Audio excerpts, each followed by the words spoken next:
stop scrolling. I need you to do something right now that's going to feel uncomfortable. I need you to look around the room you're in, really look. At the walls, the furniture, the life you've built. Now ask yourself this question, and answer it honestly. How much of this life is actually yours? Not the life you were told to want. Not the life you were supposed to build. Not the version of yourself that makes your parents proud, or your colleagues impressed, or your social media followers inspired. I'm asking, how much of the person staring back at you in the mirror is actually you? Because here's what I know about you, even though we've never met. You're awake at an hour you shouldn't be, listening to the words of a stranger, searching for something you can't quite name, and there's a reason for that. Deep down, in a place you don't let anyone see, you know the truth. You've been living someone else's life, playing someone else's game, dying someone else's death. And tonight, right now, at this exact moment, your soul is finally done pretending. So let me ask you again, and this time, don't lie to yourself. How much time have you already lost? Not hours, not days, years. Entire years of your life spent playing a game you didn't choose, following rules you didn't write, becoming a person you never wanted to be. You feel it, don't you? That hollow ache. That sense that somewhere along the way, you took a wrong turn. And now you're so far down the path that going back seems impossible. But here's what nobody tells you about power. About real power. The kind that actually changes your life. It doesn't come from learning new tactics. It doesn't come from reading more books or watching more videos or attending more seminars. It comes from death. 7 deaths to be precise. 7 versions of yourself that must die before you can become who you're capable of being. 7 funerals you must attend. 7 parts of your identity you must bury in the cold ground and never resurrect. Most people attend 1 or 2 of these funerals in their lifetime. Maybe, if they're lucky. The rare ones, they attend all 7, and when they emerge on the other side, they're unrecognizable. Not because they've gained something, but because they've lost everything that was keeping them small. Tonight, I'm going to show you what dies at each level. What you have to bury, what you have to mourn, what you have to let go of forever. This isn't a strategy guide. This isn't a roadmap to success. This is a eulogy for the person you've been, and a whispered invitation to become the person you're terrified of becoming. But I have to warn you, once you see what you've lost, the grief will be overwhelming. Once you understand how much time you've wasted being someone else's puppet, someone else's dream, someone else's idea of who you should be, you can't unknow it. And the mourning period, it never really ends. You just learn to carry the weight differently. So if you're not ready for that, if you'd rather keep sleeping through your life, I understand. Most people would. But you're here, at 3 in the morning, listening to a voice that sounds suspiciously like your own. That means some part of you is ready to attend the first funeral. The first funeral, the death of innocence. Do you remember when you believed people were good? Not theoretically, not philosophically, but really believed it, deep in your bones. That childlike faith that if you were kind, the world would be kind back. That if you were honest, honesty would be returned. That if you worked hard and played fair, fairness would reward you. You built your whole identity on that belief, didn't you? You made it your religion, your moral compass. The thing that made you different from them, the cynics, the manipulators, the players. You told yourself, I'm not like that. I'm genuine. I'm real. I'm good. And you were so proud of it. But then, life happened. You got passed over for the promotion, not because you weren't qualified, but because the other person knew how to play the game, knew how to manage up, knew how to make themselves visible while you were being humble. You watched the person you loved choose someone else, not because they were better, but because they understood something about desire, about psychology, about human nature that you refused to learn. You saw people with half your talent, half your intelligence, half your work ethic, build empires while you stayed stuck. And slowly, painfully, the truth seeped in like cold water through cracks in a dam. The world isn't fair. People aren't inherently good. Merit doesn't matter as much as you thought. And all those beautiful beliefs you held on to, they were keeping you weak. Emile Cioran wrote, "We are born to exist, not to know, to be, not to assert ourselves." But you asserted yourself, didn't you? You asserted your goodness, your innocence, your purity, and it cost you everything. The first funeral is the hardest because you're not just burying a belief. You're burying the person you thought you were. The noble person, the principled person, the person who was above the games everyone else was playing. That person has to die, not because they were bad, but because they were a child in a world of adults, a lamb among wolves, a player with a wooden sword on a battlefield of steel. And the grief of this death? It feels like betrayal, because you're betraying the version of yourself your parents raised, the version your teachers praised, the version society told you to be. You're admitting that they were wrong, that you were wrong, that all those years of being good were just wasted. But here's the secret they don't tell you about this first funeral. The mourning never fully ends. Even at the highest levels, even after you've buried all 7 versions of yourself, there's still a part of you that misses the innocent, that wishes the world actually worked the way you thought it did. That grief becomes your companion, your reminder, your proof that you once believed in something beautiful, even if it was a lie. Most people never attend this funeral. They die as innocents, bitter and confused, wondering why life never gave them what they deserved. But you're here now, standing at the grave, holding the shovel. And once you bury the innocent, there's no resurrection. The second funeral, the death of the performer. After the innocent dies, you became a student. You read the books, you watched the videos, you studied the tactics, you learned the scripts. Say this, get that. Do this, they'll respond. Follow these steps, achieve these results. You became a mimic, a performer, a collector of other people's wisdom that you recited without understanding. And for a while, it worked. Kind of. You got some results. Some validation, some proof that you were getting better, that you were leveling up. But deep down, you felt like a fraud, because you were performing. Every interaction was a script. Every conversation was a tactic. Every relationship was a strategy you read in a book. You weren't being yourself. You weren't even being anyone. You were a compilation, a patchwork of other people's personalities, stitched together with borrowed confidence and memorized phrases. And the worst part? People could tell. Not consciously, but they could sense it. The inauthenticity, the performance, the desperate trying too hard energy that leaked out of every rehearsed line. Baltasar Gracian said, "The truth is generally seen, rarely heard." They saw through you. Even when your words were perfect, your energy betrayed you. This is the loneliest level, because you're surrounded by tactics, techniques, frameworks, and none of them touch the emptiness inside. You're collecting tools you don't know how to use, parroting wisdom you haven't internalized, playing a character you don't understand. And the saddest part? You know it. Late at night, when the performance ends, you know. The second funeral is the death of the belief that you can skip the work, that you can borrow someone else's power without doing the internal archaeology, that you can become dangerous by reading the manual instead of walking through fire. The performer has to die, not because mimicry is bad, but because mimicry without understanding is just cosplay. It's dress up. It's children playing war with plastic guns while real battles rage around them. To transcend this level, you have to stop asking, "What should I do?" and start asking, "Why does this work?" You have to stop collecting tactics and start understanding principles. You have to stop performing and start becoming.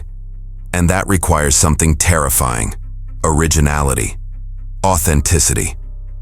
The courage to be wrong in your own way instead of right in someone else's. Most people stay here.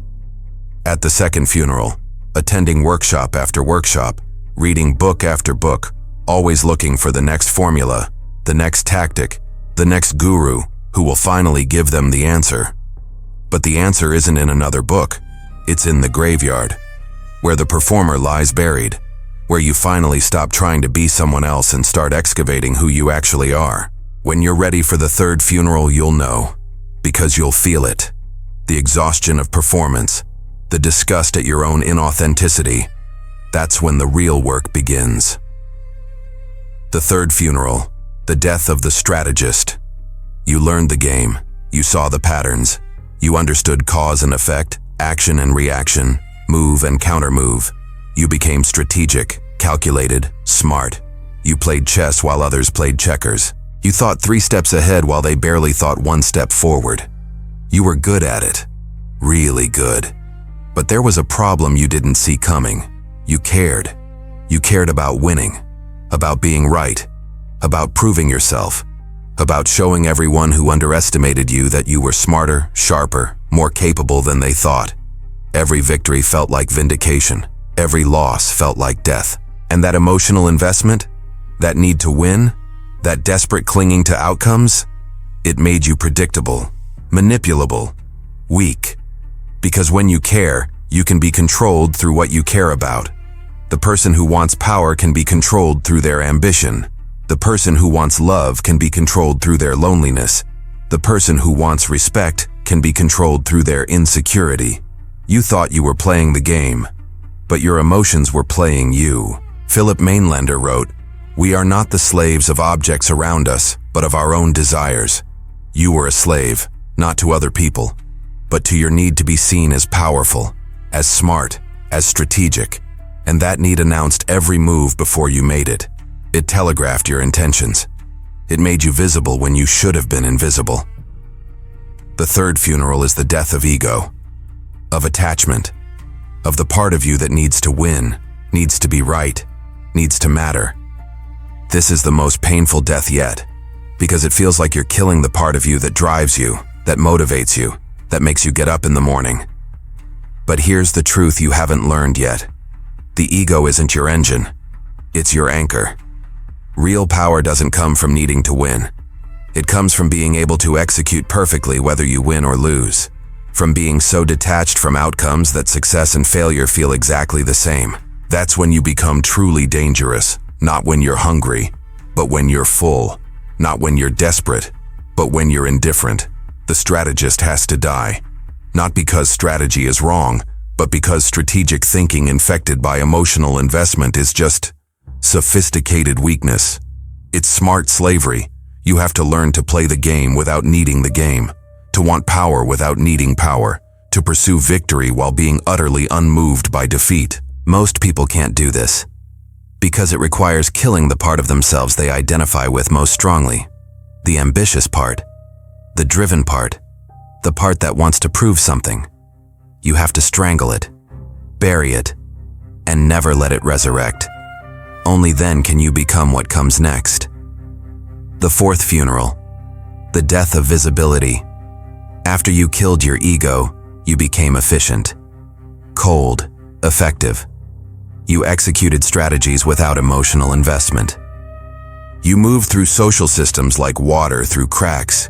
You got what you wanted without anyone noticing you wanted it. You became an operator, silent, disciplined, invisible. And it worked beautifully. But there was still a ceiling you couldn't see.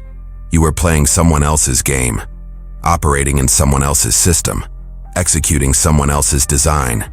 You were an excellent piece on someone else's board, a perfect tool in someone else's hand. And one day, probably late at night, probably in this exact hour, you realized, no matter how well you play the game, if you didn't design the game, you'll always be controlled by whoever did. The fourth funeral is the death of participation. You have to stop playing the game entirely. Stop being a player. Stop being a piece. You have to become the board. This is the threshold most people never cross. Because crossing it requires something most people can't do: total rejection of the existing structure. You have to look at the ladder you've been climbing, the career ladder, the social ladder, the status ladder, and realize, I don't want to climb this ladder.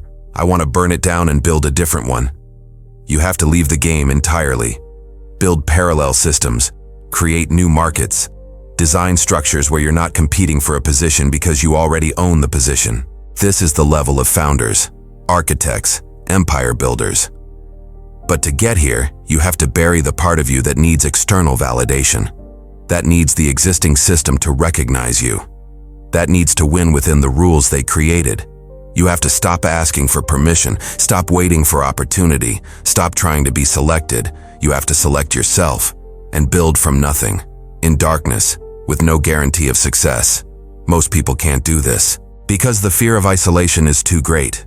The fear of failure is too painful. The comfort of the existing system, even if it's oppressive, is more seductive than the terror of building something new.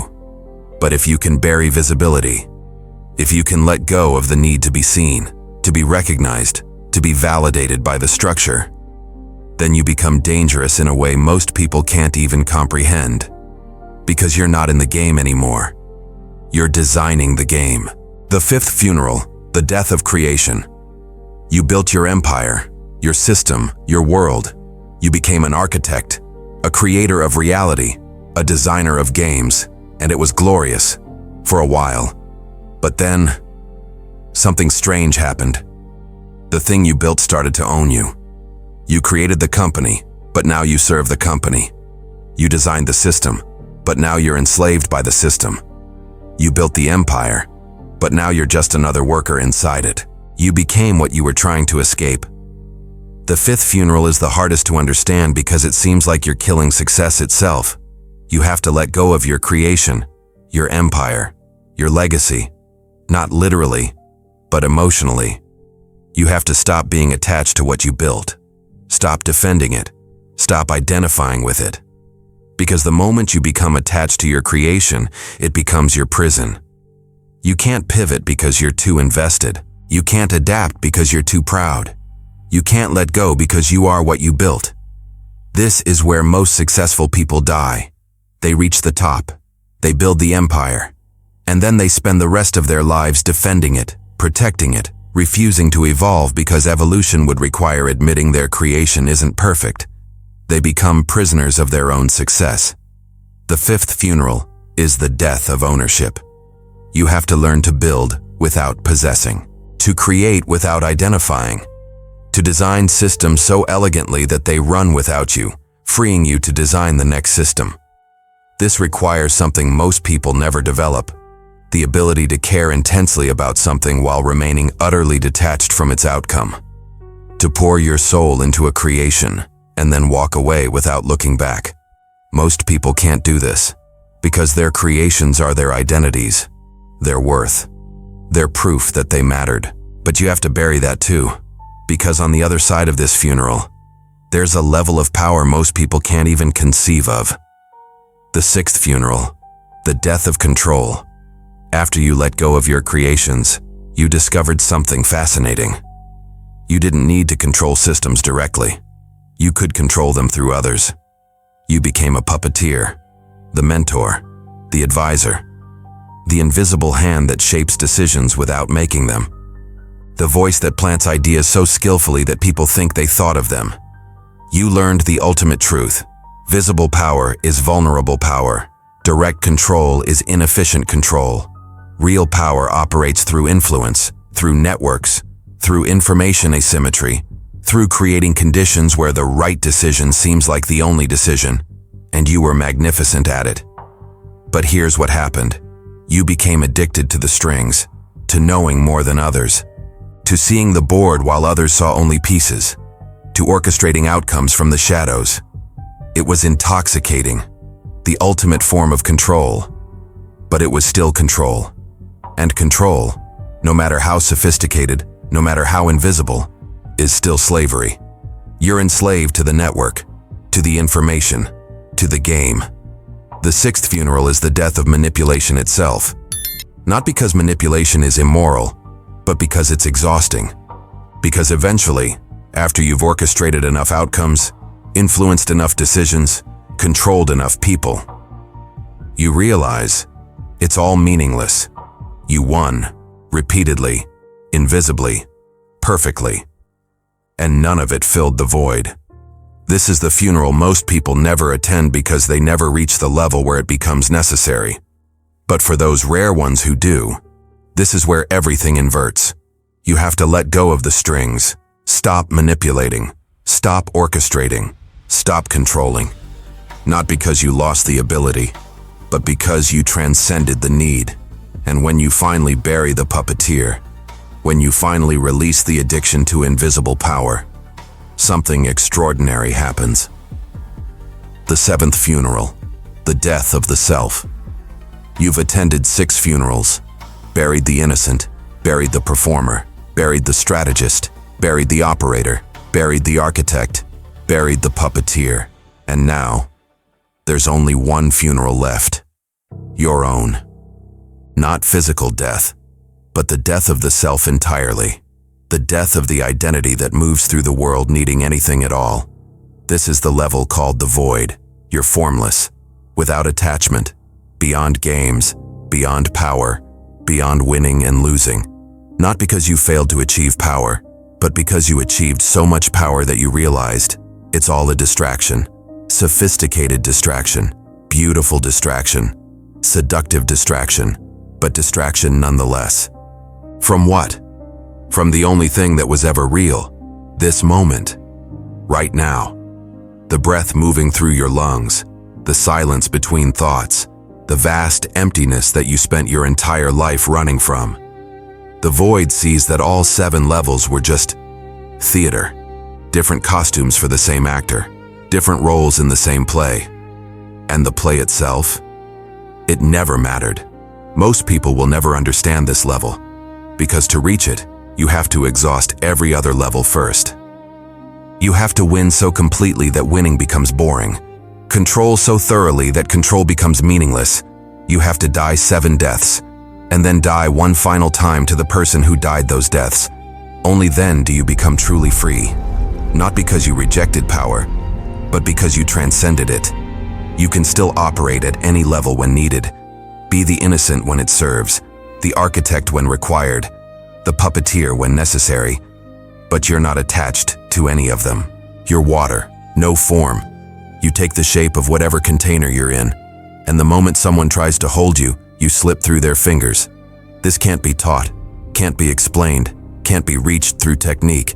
It's a state that emerges only after you've exhausted everything else, after you've won and lost so many times that the outcomes blur together, after you've loved and been betrayed so often that love and betrayal feel the same, after you've built and destroyed so many empires that creation and destruction become indistinguishable. That's when you arrive at the 7th funeral, your own. And when you bury yourself, when you let go of even the need to be someone who lets go, you finally understand what all of this was for. The morning protocol. So here you are, 3 in the morning, still awake. You've seen the 7 funerals. You know what has to die. You know what you've been clinging to. And now you have a choice. You can close your eyes. Go back to sleep. Pretend you didn't see this. Keep living the life you've been living. Attending the funerals you're comfortable attending. Staying at the level you've always been at. Most people will. Because grief is easier to avoid than to face. But you know what happens when you avoid funerals, don't you? The dead don't stay buried. They haunt you. They whisper in the night. They remind you of what you should have let go of but couldn't. Or, you can attend the next funeral, whichever one you've been avoiding. Maybe it's the first. Maybe you're still clinging to innocence, to the belief that the world should be fair, that people should be good, that your kindness should be rewarded. Bury it, mourn it, and move on. Maybe it's the 5th. Maybe you've built something beautiful and you're terrified of letting it go, terrified of admitting it might not be who you are, terrified of becoming empty again. Let it die, grieve it, and become formless. Wherever you are, there's a funeral waiting, and the only way out is through. For the next 30 days, I want you to do something most people will never do. Identify what needs to die. Write it down. The belief, the identity, the attachment, the part of you that's keeping you at your current level. Sit with the grief. Don't run from it. Don't distract yourself. Feel the loss. Mourn the person you have to stop being. Create a ritual. Burn the paper. Bury something symbolic. Mark the death physically. Make it real. Observe the emptiness. After something dies, there's a void. Most people fill it immediately with the next distraction. Don't. Sit in the void. Let it speak to you. Watch for what grows in the grave. After death comes rebirth. But not the rebirth you plan. Something unexpected. Something you can't control. Watch for it. This isn't comfortable. This isn't easy. This isn't something you do once and move on from. This is the work of a lifetime. 7 deaths. 7 funerals. 7 versions of yourself that must be buried before you can become who you're capable of being. Most people will attend 1 or 2. Maybe. The rare ones? They attend all 7. And when they emerge on the other side, they're unrecognizable. Not because they gained something, but because they lost everything that was keeping them small. So here's my question for you, at 3 in the morning, when your soul is finally speaking and you can't ignore it anymore. Which funeral are you avoiding? Write in the comments, funeral, the number of the death you need to face. Not for me, for you. Because when you name what needs to die, you start the process. And once you start, there's no going back. But I need to tell you something before you do. The next conversation, it's about what happens between the funerals, the liminal space, the void between identities, the dark night where you're no longer who you were, but not yet who you're becoming. That's where most people break. That's where they run back to the old self, resurrect the dead, and spend the rest of their lives as ghosts, haunting their own potential. If you're not ready to walk through that darkness alone, if you're not ready to sit in the grave and wait for rebirth without knowing if it will come, then don't watch it. But if you are, if you're one of the rare ones who would rather die 7 times and be reborn than live once and never transform, I'll meet you in the void, where the dead gather and the living are born.